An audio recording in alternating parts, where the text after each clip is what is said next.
Você sabe o que é adultização? E como ela pode abrir caminho para o abuso infantil? Nos últimos dias, este tema tomou conta das redes e da vida real. Por trás dos likes e debates, há histórias dolorosas de crianças e adolescentes que perderam o direito de simplesmente ser crianças. No Hospital Pequeno Príncipe, essas histórias chegam todos os dias. Só em 2024, 720 meninos e meninas foram atendidos aqui, vítimas de violência, abuso ou negligência.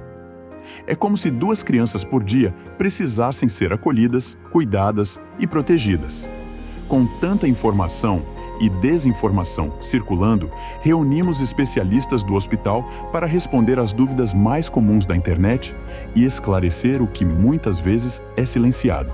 Assista, reflita e compartilhe, porque proteger a infância é responsabilidade de todos nós. O que é o comportamento condicionado?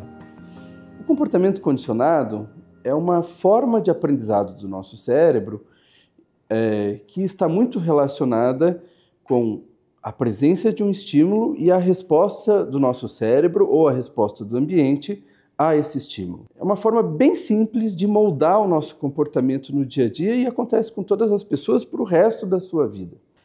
Quando a gente está falando, por exemplo, de rede social, esse comportamento ele também busca uma certa aprovação nesse ambiente, né? E a aprovação máxima na rede social é alguém bater palma, aplaudir para você, né? Através de um like, repostar e ver quantos assistiram o seu vídeo e assim por diante.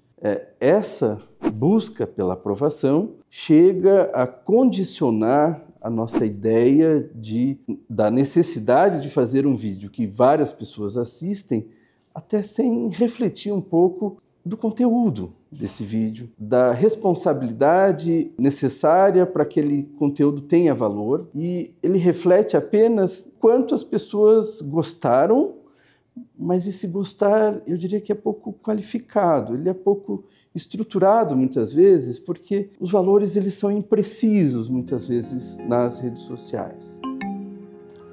O que significa que o adolescente não tem o córtex pré-frontal desenvolvido? Veja bem, a gente estava falando sobre o comportamento condicionado. O nosso cérebro, quando ele é pequeno, todo esse comportamento condicionado, ele se dá em áreas mais primitivas desse cérebro, por exemplo, na amígdala, no hipocampo. Conforme a gente vai evoluindo, a gente vai desenvolvendo, se relacionando com os valores, as pessoas, o ambiente, esse cérebro vai recebendo inputs comportamentais, inputs de valores, que vão desenvolvendo uma área específica do cérebro, fica no lobo frontal, na parte da frente do nosso cérebro, uma pequena areazinha chamada de córtex pré-frontal.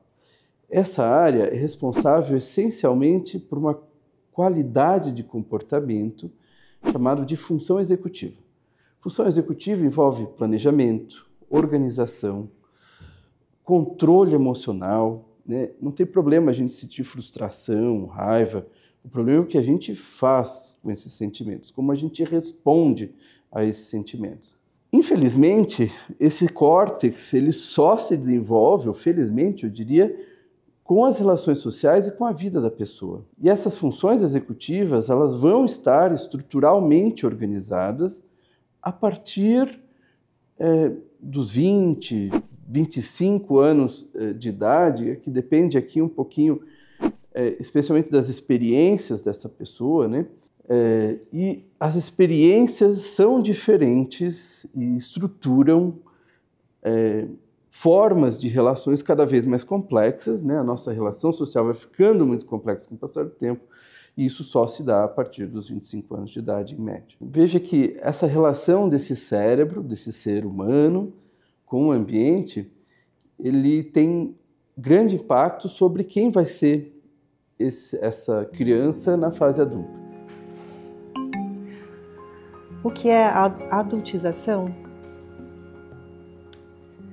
É muito recente na história da humanidade a leitura da infância como um tempo de amadurecimento, um tempo de preservação e não um tempo de produtividade. É recente ainda a forma de nós vermos a criança como um ser que precisa ser respeitado no seu tempo para amadurecimento. A adultização é um fenômeno social em que as crianças são expostas a expectativas, experiências, comportamentos que são típicos da vida adulta e não da infância. A infância, por si, é um momento importante para que a criança amadureça, para que a criança perceba contextos e consiga se colocar, consiga se estabelecer nas relações de uma forma espontânea, de uma forma segura. A adultização de crianças e adolescentes pode ter consequências importantes para a sua vida como um todo. Antecipar a fase de entrada na vida adulta, expondo a conteúdos adultos em excesso, pode trazer para a criança prejuízos no sentido da constituição da sua identidade. A criança deixa de ter o tempo para entender de que ela gosta, quais são seus gostos, quais são os seus processos, quais são as suas preferências na vida e qual é o seu jeito de ser e de se relacionar com os outros, com a realidade. Os prejuízos emocionais são no sentido da criança se sentir ansiosa, insegura, exposta sempre a um ambiente que espera dela mais do que ela pode oferecer. E com isso a gente pode ter também prejuízos comportamentais, que são crianças que vão se manifestar, se colocar, se comportar de forma como os adultos esperam e não como elas têm condições de se manifestar e se colocar, se comportar. As crianças e adolescentes, elas não têm ainda a capacidade de discernimento da realidade. Então, elas não percebem esse processo de adultização, elas não percebem que estão sendo convocadas a comportamentos e a manifestações além do que elas têm capacidade de expressar. Então é importante que nós, adultos, tenhamos essa percepção, tenhamos essa leitura e que cada adulto possa cuidar das suas crianças da melhor forma possível para evitar esse processo e preservar a fase da infância. Tudo o que foi falado no vídeo é verdade. A gente cresce com um trauma que irá perpetuar para toda a vida. O que acontece com um adulto que foi abusado na infância?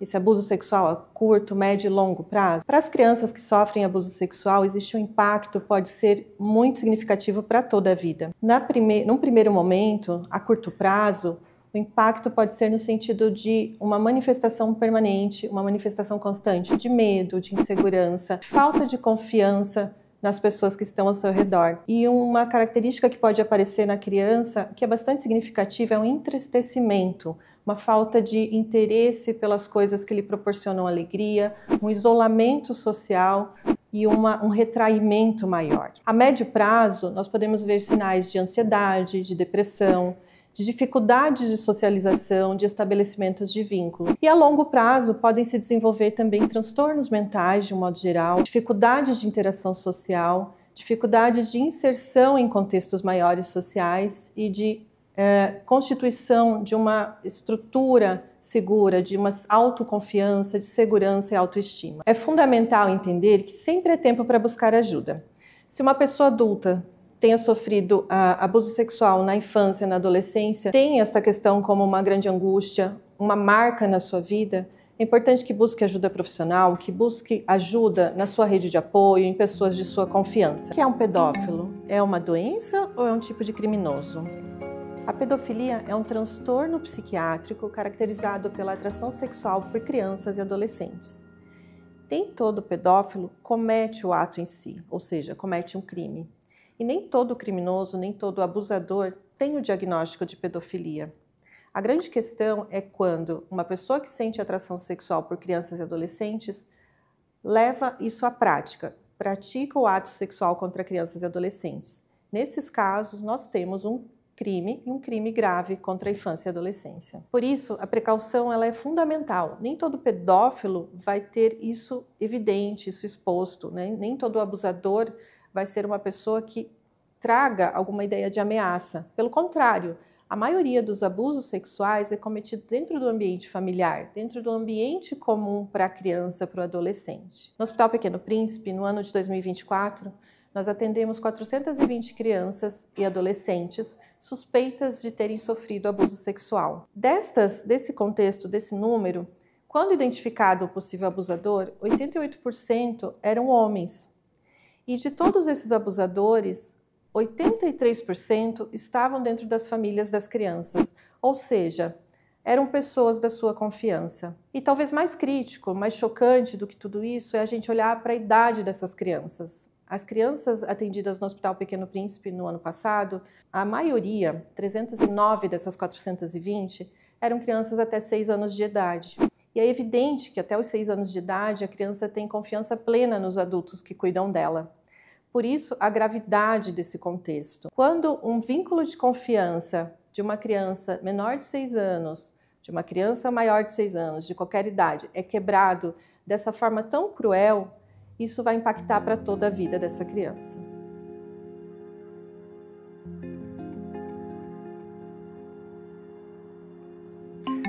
Como saber que uma criança ou adolescente está sofrendo abuso?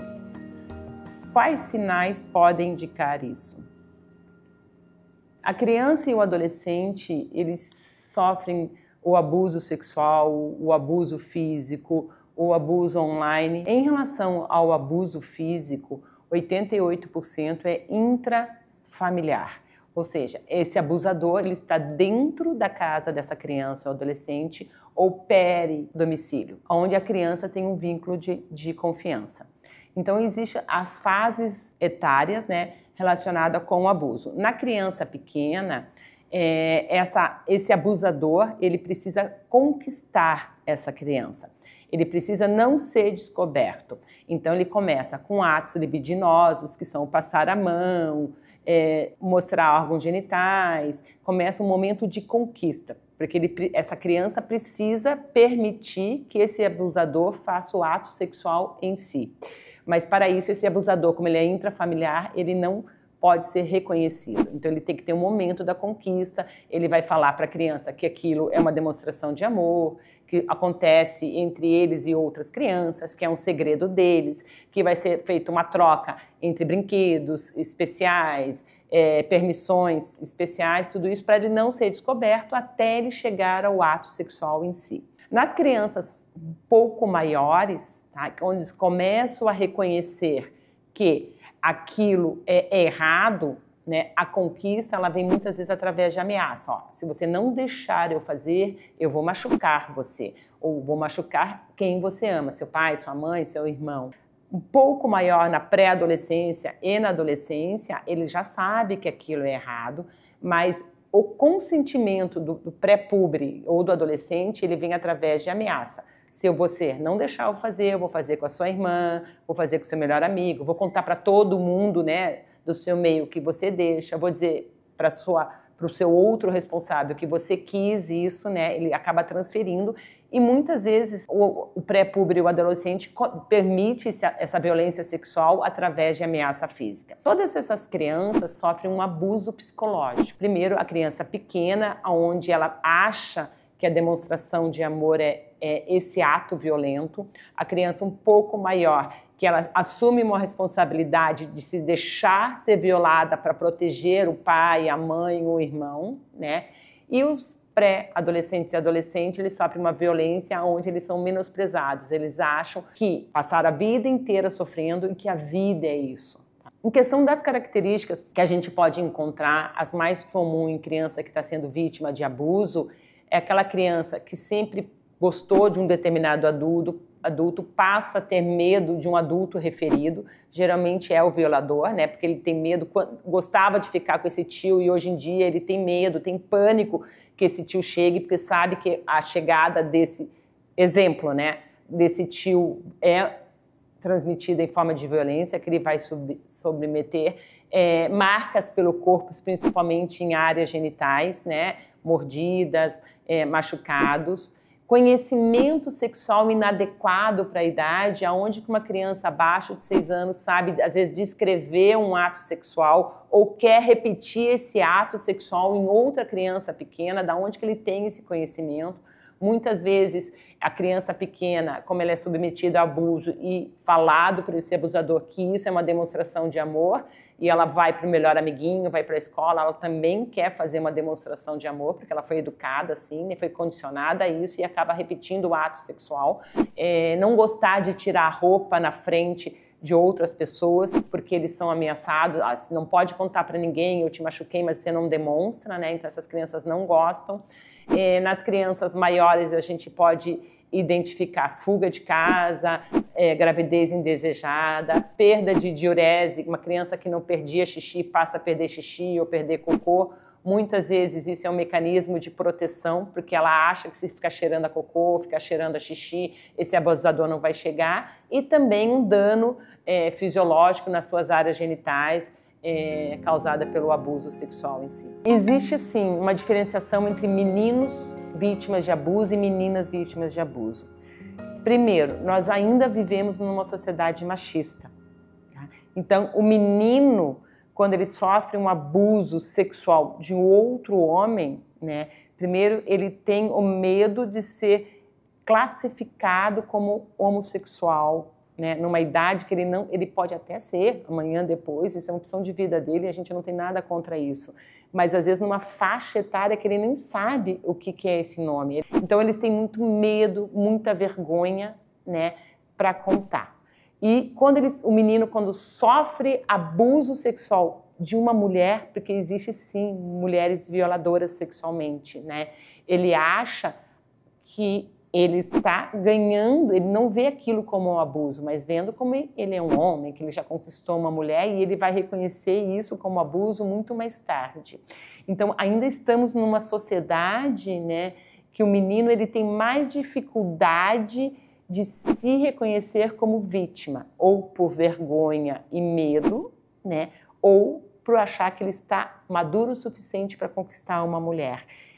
Os sinais, eles continuam sendo os mesmos, né? O medo de um determinado referido adulto, a fuga escolar, a dificuldade de controle de esfíncter, no caso do menino esfíncter anal, ou traumas em região genitais peniana, né?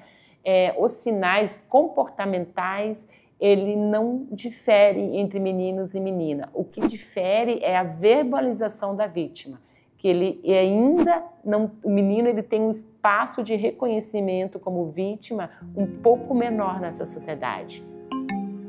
Qual a diferença entre a sexualização precoce e a educação sexual? A sexualidade em si é parte da vida humana.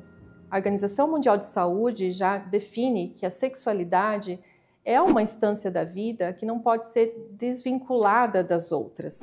Então a sexualidade vai nos conduzir a forma de agir, de nos comportar, de nos colocar nas relações, porque envolve a questão de relacionamentos, de prazer e de descobertas durante toda a vida. A sexualização é a tomada de consciência da sexualidade. A sexualização precoce é uma tomada de consciência não espontânea, ou seja, é quando uma criança, um adolescente são forçados a antecipar esse processo.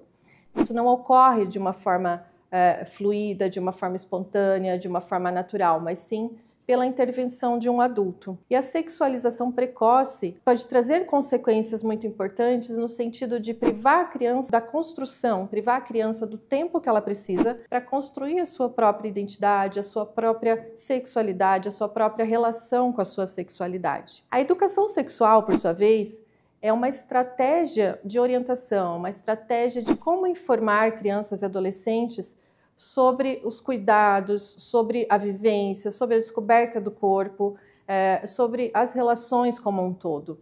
A educação sexual, ela precisa se dar de uma forma muito responsável, adequada para a idade da criança e do adolescente, visando a vivência, visando o contato com as temáticas e o contato com o corpo, o contato com as pessoas de uma forma saudável e segura. Largar o seu filho no celular é a mesma coisa que largar no meio da Praça da Sé. Quais as consequências de deixar uma criança ou adolescente sem supervisão na internet? Como fazer isso sem invadir a privacidade? A exposição online sem supervisão traz riscos porque existem tecnologias que podem manipular imagens, vídeos, e a partir disso essas imagens são usadas de uma forma que não é possível ter controle sobre elas. É importante, nesse contexto, que a gente ensine, tenha condições e propostas, estratégias para ensinar crianças e adolescentes e a sociedade como um todo que existem conteúdos que são de âmbito íntimo e privado e que não devem ser publicados. E que mesmo fotos, conteúdos simples, quando expostos, conteúdos que a gente entende inocentes, quando expostos a redes sociais sem controle, podem ser usados de uma forma inadequada.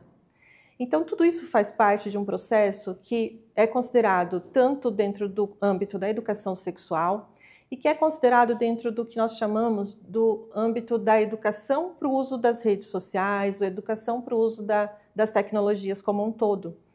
Nós podemos entender isso como a necessidade que a sociedade tem de um letramento digital, ou seja, de aprender a usar as tecnologias, aprender a conviver nos âmbitos de redes sociais, sem expor aos perigos ou protegendo da melhor forma possível. Além disso, supervisionar o que a criança e o adolescente estão fazendo na internet não pode ser considerada uma invasão de privacidade. Precisa ser considerada, e é, uma ação de proteção, de cuidado com as crianças e com os adolescentes. E que é fundamental, a partir do momento em que os pais, os responsáveis, conseguem supervisionar, conseguem estar atentos ao que a criança e o adolescente acessam, eles podem ajudar essas crianças e adolescentes a ponderar, podem ajudar essas crianças e adolescentes a perceber se esses ambientes representam algum tipo de ameaça. Também é papel fundamental nesse processo educativo que as escolas promovam ações em relação a essas temáticas, que existam políticas públicas para construir medidas educativas e estratégias relacionadas à temática, e que a sociedade como um todo se engaje no sentido de proteção e de cuidado com nossas crianças e adolescentes.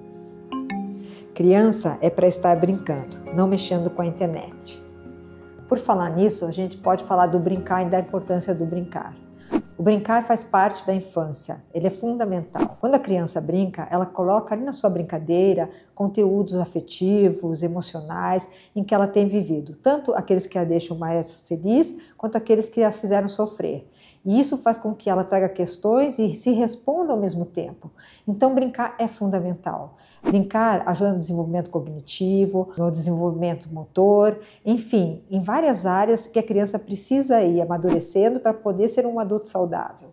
Brincar livre, brincar dentro da escolha e da espontaneidade da criança é um modo de promover a ela saúde mental e saúde física. A gente precisa resgatar as brincadeiras antigas, aquelas brincadeiras em que as crianças brincavam ou sozinhas ou coletivamente, porque ali é uma fonte de aprendizado que não tem em nenhum outro lugar. Atualmente a gente tem que repensar muito a situação do brincar e de como brincar. Hoje ficou muito inseguro e os pais têm muito medo que as crianças brinquem presencialmente por conta dos espaços, por conta do que acontece no mundo. Por outro lado, tem se dado à criança a liberdade digital, sem uma supervisão. E a criança e o adolescente acabam tendo acesso a conteúdos que não devem ter e que não estão preparados para entender. Acho que é preciso pensar e repensar em que momento a gente pode proporcionar às crianças a brincadeira, com a inclusão de outras crianças, com a inclusão dos pais, amigos e pessoas que estejam em torno da família, para que essas brincadeiras elas possam trazer um resultado diferente e possam trazer aquilo que sempre foi o objetivo do brincar, aquele ensaio para a vida. Quando a criança brinca com alguma coisa, ela tem que pensar sobre aquilo, ela tem que negociar. Quando ela joga, ela ganha ou perde, ela tem que saber como administrar isso para si mesma. Então, o brincar é um grande ensaio para a vida que não acontece digitalmente. E ela tem a presença das outras pessoas que estão com ela.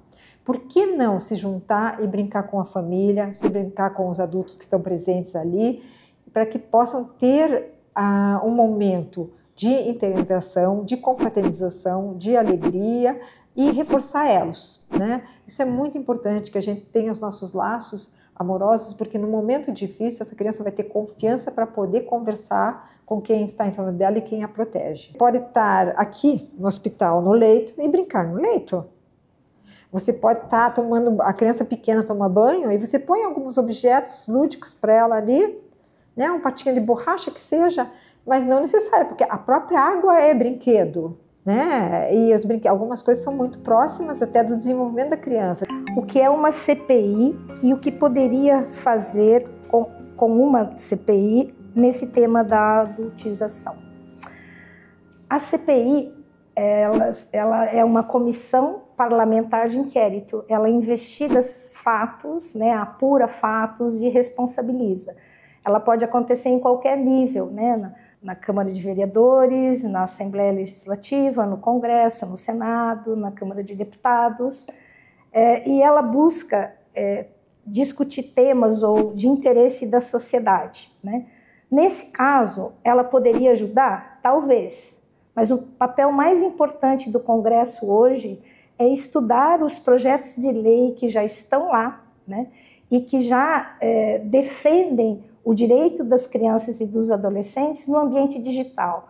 Defendem como, né? Defendem responsabilizando o fornecedor dos serviços, propõem uma série de mecanismos de proteção, de verificação da idade, dá a responsabilidade de retirar conteúdo, enfim, uma série de requisitos, né, legais que colocariam a defesa do direito da criança concreta no dia a dia da vida das pessoas. Então, eu diria que o Congresso precisa sim olhar para os projetos de lei existentes, colocar em pauta e fazer uma discussão profunda na perspectiva de fazer o bem para a sociedade. Existem leis que já atuam na proteção das crianças? Sem dúvida. A principal delas é o Estatuto da Criança e do Adolescente de 1990. Né? Ele já está ficando quase velhinho, mas ele é muito importante. E é nessa lei que se estabelece, a gente pode dizer, uma coluna vertebral das legislações subsequentes ou complementares. Por quê? O Estatuto trabalha alguns princípios e valores que são essenciais para proteger as crianças, né? O primeiro é que a criança é um sujeito de direito. Ele não é um objeto, ele não é um adulto pequeno, ele não é propriedade de ninguém, né? Ele é uma pessoa com direitos.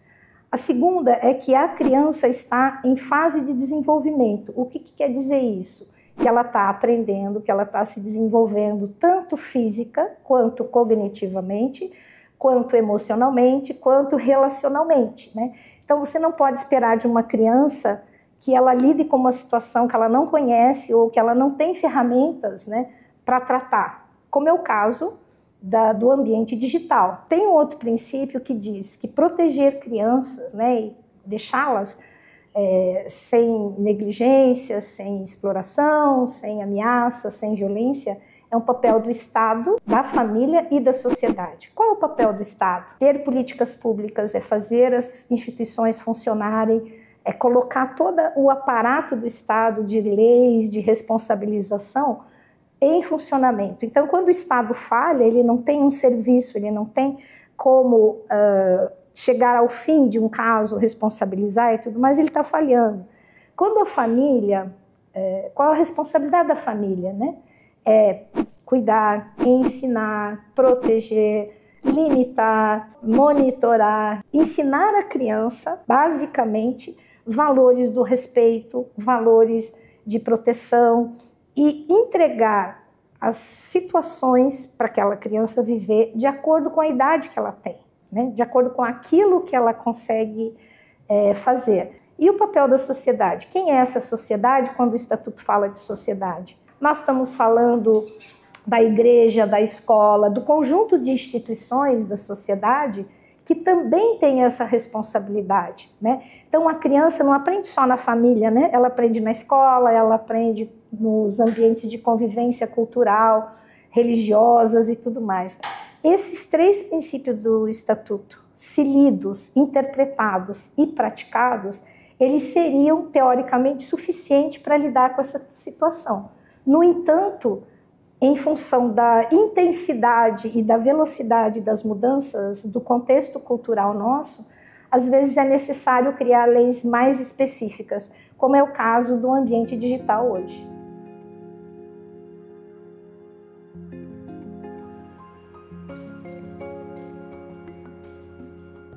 Porque algumas leis parecem não funcionar, precisamos criar novas, o que precisamos fazer?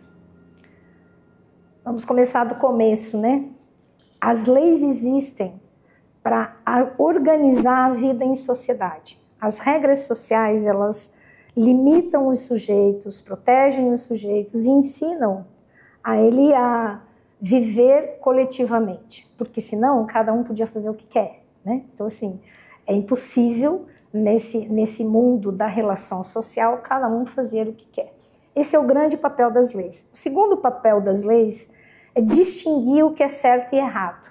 Vou dar um exemplo do trânsito, né? Passar no sinal vermelho, é certo ou errado? É errado. É um limite da lei. Para que ele existe? Para não provocar acidente, para não matar pessoas.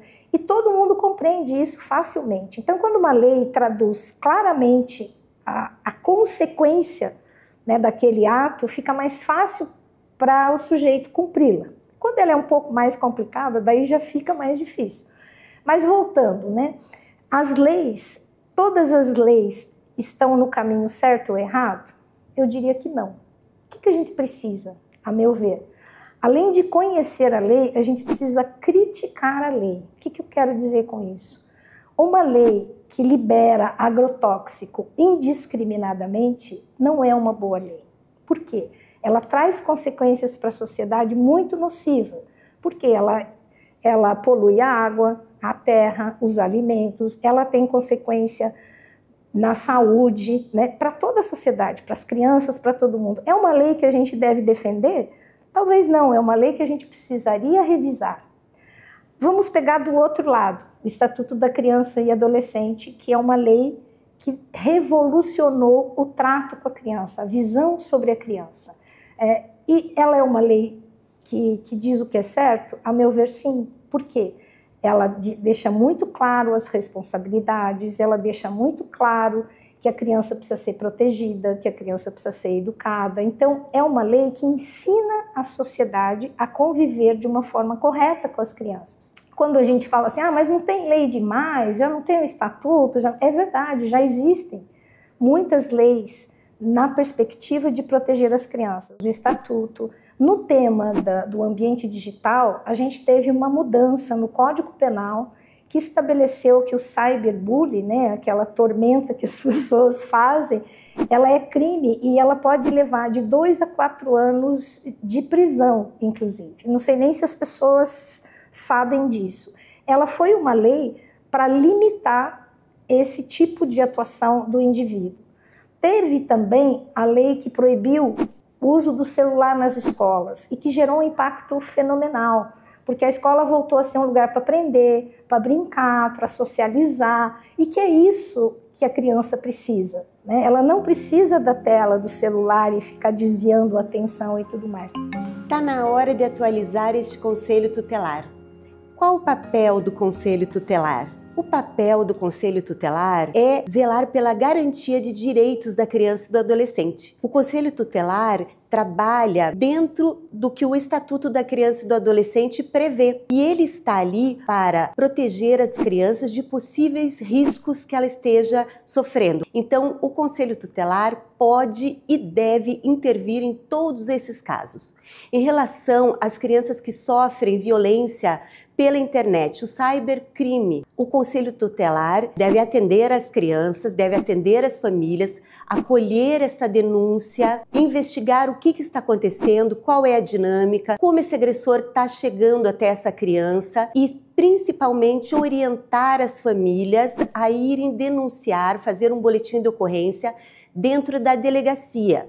Se você mora em Curitiba, você pode fazer através do NuCiber, que é o Núcleo de Crimes Cibernéticos aqui de Curitiba, mas se na sua cidade não tiver o NuCiber, você pode denunciar em qualquer delegacia que esses crimes serão encaminhados para investigação. O conselheiro tutelar, ele não toma uma atitude sozinho, ele toma sempre em colegiado. Os conselheiros se reúnem uma vez por semana ou em caso de urgência, eles se reúnem também para discussão de caso e todos os conselheiros decidirem juntos o melhor momento de intervir e o que fazer, né, para essa criança estar resguardada com os seus direitos. O Conselho Tutelar está para ser um amigo, um aliado das famílias e das crianças. E por isso é muito importante que seja feita a notificação e a comunicação de todos os órgãos e de todos nós através de denúncia para o Conselho Tutelar. Como é o processo de denúncia e o que acontece com a família? Então, o processo de denúncia ele deve ser feito por todos os órgãos notificadores, que são os hospitais, as unidades básicas de saúde, as UPAs, as escolas, e por qualquer pessoa que vê uma situação de criança em risco ou passando por uma situação de violência, que também é um risco. Então, esse processo de denúncia pode ser feito através do Disque 100, o do Disque 181, ou até mesmo dentro dos conselhos tutelares, pode ser feito de maneira anônima. Mas o que acontece depois de um processo de denúncia? Primeiro, esse caso vai ser investigado, vai ser feito entrevistas dentro do conselho tutelar para saber o que está acontecendo, o que está acontecendo com essa criança, como que ela está reagindo, se ela precisa de uma escuta qualificada. Tem algumas crianças que são encaminhadas para um psicólogo para serem escutadas. Então, o que vai ser feito a partir de tudo isso? Uma criança precisa ser preservada do risco. Ah, mas se o risco estiver dentro da casa dela? Isso acontece na maioria das vezes. Porém, a criança não vai ser retirada imediatamente para um abrigo ou por uma polícia de dentro de casa. Isso raramente acontece. Essa criança, muitas vezes, vai ficar com a mãe dela, porém longe do agressor. Ou, em último caso, ela vai ficar junto à família dela, junto ao núcleo familiar dela, como prevê o Estatuto da Criança e do Adolescente. Se caso ela não tiver um núcleo familiar protetor, nem uma família extensa, que são avós, tios, tias, que são protetores, nesse último caso, ela é encaminhada para um abrigamento, conforme prevê o Estatuto da Criança e do Adolescente. A gente precisa sim fazer a denúncia, porque a partir da nossa denúncia, essas crianças vão ser preservadas e a gente vai estar salvando uma vida. Se você pensar que a sua denúncia só vai ser feita quando você tiver um caso comprovado, você vai demorar muito tempo para salvar essa criança. Muitas vezes os casos não são comprovados. E aí eu falo comprovados com lesões, com escoriações, com rompimento de ímen. Então, esses casos, a gente fala que é o final de um processo de violência que essa criança está sofrendo. Então, para isso, a gente precisa fazer a denúncia desde o início. Não banalizar um beijo na boca, não banalizar uma passada de mão, não banalizar isso. Denuncie a partir do momento que a criança está incomodada, está sofrendo, está mudando seu comportamento por causa de alguma atitude que um adulto fez nela. O Pequeno Príncipe tem uma campanha desde o ano de 2006 que chama Pra Toda a Vida. Uma campanha que a gente fala sobre prevenção e combate à violência contra crianças e adolescentes. Neste ano, nós tivemos um questionamento muito interessante em relação à privacidade das crianças dentro das redes sociais. Isso me faz refletir sobre a importância dos pais monitorarem e terem acesso direto às contas de redes dos seus filhos na internet. Eu acho que essa discussão é fantástica. A gente teve uma grande oportunidade da sociedade como um todo pensar sobre os próprios valores, tanto valores coletivos de uma nação, mas dá a oportunidade de a gente levar para os nossos lares e discutir quais são os valores dentro da nossa família. As gerações de crianças e adolescentes atuais, elas já estão crescendo num contexto de exposição à internet, de exposição às redes sociais, coisa que talvez os pais, as gerações anteriores estão sendo inseridas agora. E não existiu um processo de contato, de aproximação dessa geração anterior, dos pais, dos avós, e de reflexão sobre todo esse contexto. Vocês têm que retomarem ao papel de pai e mãe. Existe sim uma sociedade um pouco diferente do que a gente era em criança, hoje em dia tem essa vida online, que é muito importante para a criança aprender, mas ela ainda tem que ser vigiada nessa vida online. O que considero muito importante dessa nossa conversa, primeiro, é que cada sujeito, cada cidadão, cada cidadã cumpra seu papel social, saiba o lugar que ele ocupa, procure fazer o bem para as outras e principalmente entender que os seus atos têm consequência. Isso é responsabilidade individual. A segunda questão é que essa responsabilidade individual não se encerra na pessoa em si mesma, porque ela é uma responsabilidade em relação à sociedade como um todo, aos outros. Somos seres sociais e a gente precisa também olhar para as dores, para os males que estão expostos aí, para as coisas boas, se posicionar em relação a elas e buscar, enquanto sociedade, ser um mundo melhor para se viver. É o momento de se pensar que a gente tem que retornar, sim, retornar àquela infância em que a criança brincava espontaneamente. Então não temos saída. É o momento de se pensar o que pode ser feito para se mudar uma situação que vem caminhando e que está meio sem controle, para reverter para o melhor para a criança.